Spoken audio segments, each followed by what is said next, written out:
Kisah Nabi Muhammad Sallallahu Alaihi Wasallam, lahirnya Nabi terakhir. Ribuan tahun lalu, Mekah hanyalah sebuah lembah di tengah padang pasir, tempat persinggahan para kafilah dagang yang kemudian diubah menjadi sebuah kota di masa kekuasaan Nabi Ismail alaihi salam. Kota Mekah juga menjadi saksi atas lahirnya Khatamul Anbiya, penutup para nabi. Beliau adalah Muhammad bin Abdullah. Nenek moyang Nabi Muhammad bernama Hashim bin Abdul Manaf. Saat Hashim berkuasa, kota Mekah terkenal dengan pusat perdagangannya yang makmur. Tidak ada yang dapat menyaingi kemampuan berdagang masyarakat Mekah pada saat itu.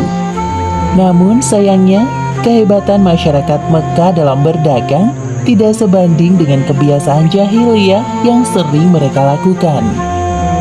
Hei, lihatlah burung itu. Sedari tadi ia terbang di atas kepalaku, lalu berbelok ke arah kiri. Nenekku pernah berkata, jika burung itu berbelok ke arah kiri, maka kau akan tertimpa sial. Benarkah ucapanmu? Ya, tentu saja. Menurut kepercayaan masyarakat jahiliyah, jika burung itu berbelok ke arah kanan, maka nasib baik akan datang. Begitupun sebaliknya. Orang-orang Arab pada masa jahiliyah sangat percaya pada tahayul. Kebiasaan jahil lainnya adalah tentang penyembahan berhala. Awal mula penyembahan berhala di kota Mekah ketika seorang bernama Amr bin Luhai membawa sebuah berhala besar bernama Hubal dari Syam. Lalu diletakkan berhala Hubal itu di sekitar Ka'bah, dan ia menyuruh orang-orang menyembahnya. Ayo cepat, bawa kemari minumannya. Kerongkonganku rasanya kering sekali. Sabarlah sebentar kawan. Bagaimana kalau kita berjudi sambil minum-minum? Tawaranmu sungguh menggiurkan. Tentu aku tidak bisa melewatkannya kali ini. Hei, kamu yang duduk di sana, panggil para penari untuk menghibur kami. Tidak hanya berjudi dan minum arak, pencurian, perampokan juga hal yang sering terjadi. Sasarannya orang asing yang mereka temui di jalan. Hei kau, cepat turun dan serahkan semua harta yang kalian bawa. Mulai saat ini, kau dan istrimu adalah budak di rumahku. Kalian berdua jangan sekali-kali berani melawanku, atau nyawa kalian melayang. Tak terasa tahun demi tahun berlalu dengan cepat. Kepemimpinan Hashim digantikan oleh pemimpin yang lebih muda dan berkompeten di saat usianya telah lanjut.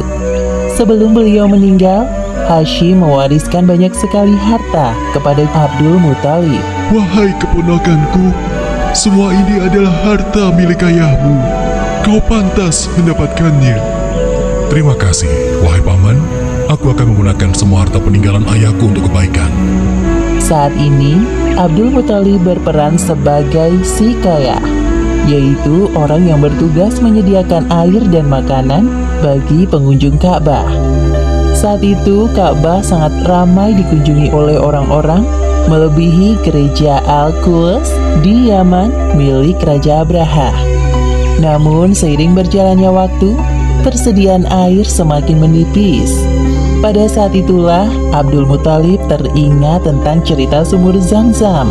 Banyak orang mengatakan bahwa sumur Zam-Zam telah tertimbun tanah ratusan tahun yang lalu, jadi mustahil jika ditemukan.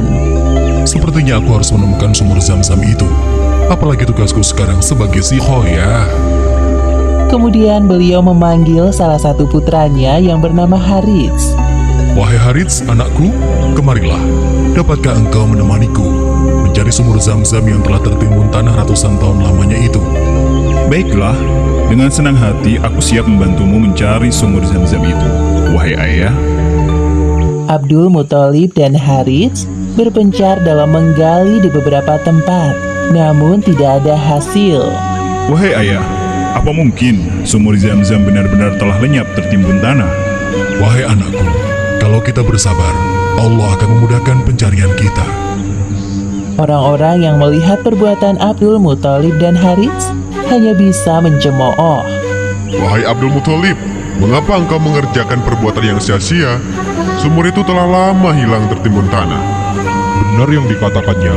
Bukankah dahulu nenek moyang kita, Mudzas bin Amr, pernah mencari tapi juga tidak berhasil?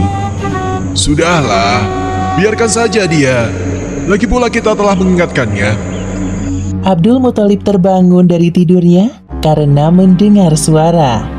Ia seperti mendapatkan petunjuk tentang keberadaan sumur Zam-Zam dalam tidurnya. Keesokan harinya, dengan penuh semangat, Abdul Muthalib dan Harits kembali menggali di antara berhala Isaf dan Naila. Tiba-tiba air memancar.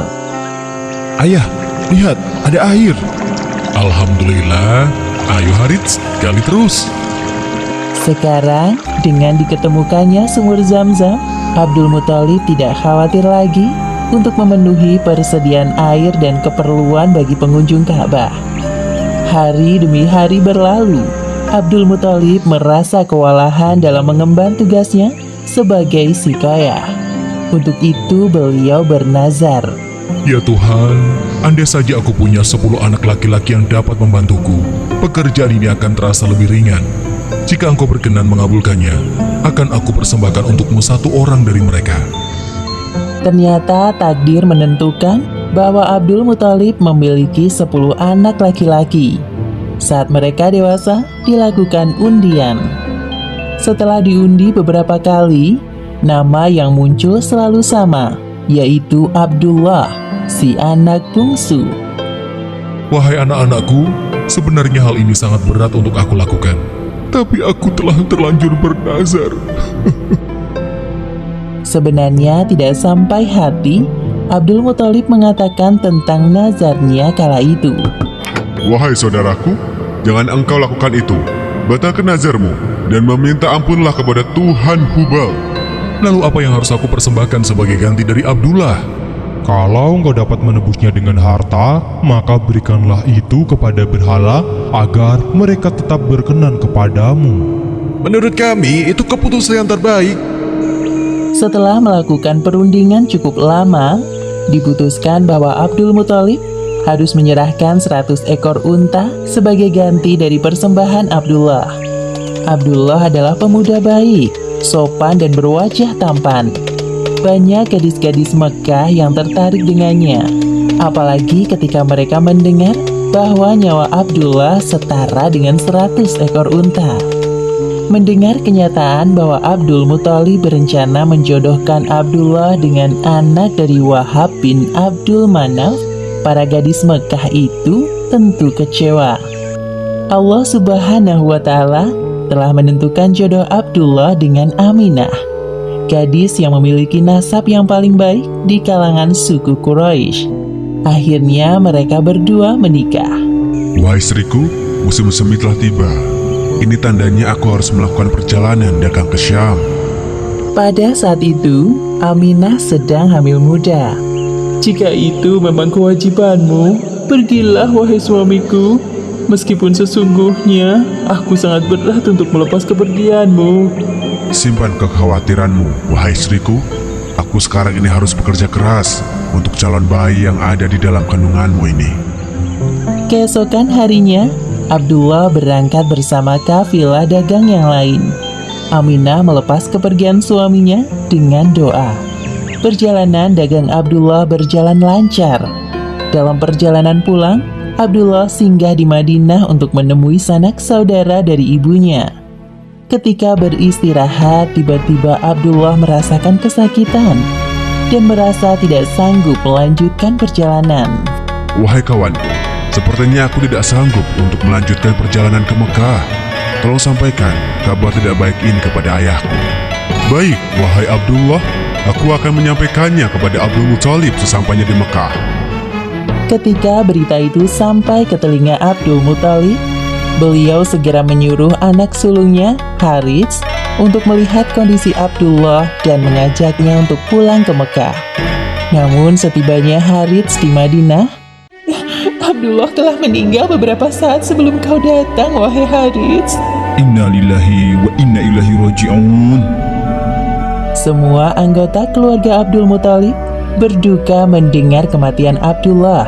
Tentu saja Aminah lebih berduka karena kehilangan suami yang sangat dicintainya. Wahai bayi yang ada dalam perutku, semoga kelak engkau tumbuh menjadi orang yang bermanfaat bagi sekitar, seperti mendiang ayahmu, walaupun kalian belum sempat bertemu. Abdullah meninggalkan warisan berupa beberapa hewan ternak dan seorang budak perempuan bernama Ummu Aiman. Pada tahun kelahiran bayi Muhammad, terjadi peristiwa penyerangan yang dahsyat oleh Raja Abrahah dari Yaman. Saat itu Mekah dipimpin oleh Abdul Muthalib. Raja Abrahah berniat untuk menghancurkan Ka'bah karena merasa iri dan tersaingi dengan kemasyhuran Ka'bah. Namun Allah Subhanahu wa Ta'ala menggagalkan penyerangan Abrahah beserta pasukan gajahnya. Tepatnya pada hari Senin, tanggal 12 Rabiul Awal tahun 571 Masehi, Aminah melahirkan bayinya. Seorang bayi laki-laki tampan dan bersinar terang.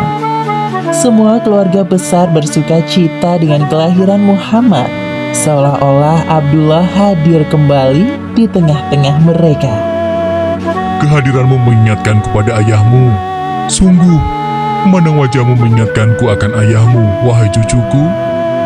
Dengan penuh sukacita, Abdul Muthalib menggendong cucunya untuk bertawaf di Ka'bah. Ya Allah, terima kasih atas hadiah terindah ini. Aku sangat bersyukur atas kelahiran bayi ini. Akan kuberi nama dia Muhammad.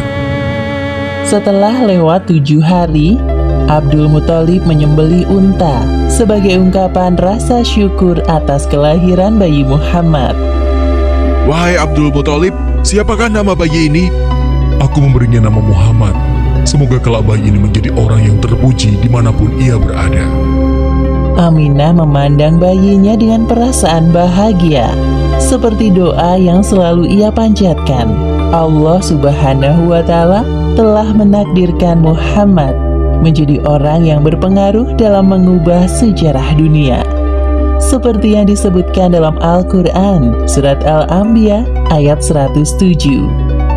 Dan tiadalah kami mengutus kamu, Muhammad, melainkan untuk menjadi rahmat bagi semesta alam. Demikianlah akhir kisah lahirnya Nabi terakhir, Muhammad Sallallahu Alaihi Wasallam. Beberapa hikmah yang dapat kita ambil dari kisah ini, diantaranya, pertama, kesabaran dan niat baik dalam melakukan pekerjaan akan dimudahkan oleh Allah Subhanahu wa Ta'ala, seperti tekad kuat Abdul Muthalib dalam menemukan sumur Zam-Zam untuk memakmurkan Ka'bah. Kedua, jangan terlalu lama larut dalam kesedihan, karena semua yang bernyawa pasti mati dan digantikan dengan generasi baru, seperti kelahiran bayi Muhammad yang menjadi penyejuk hati bagi keluarganya setelah kematian Abdullah. Wallahu a'lam bishawab.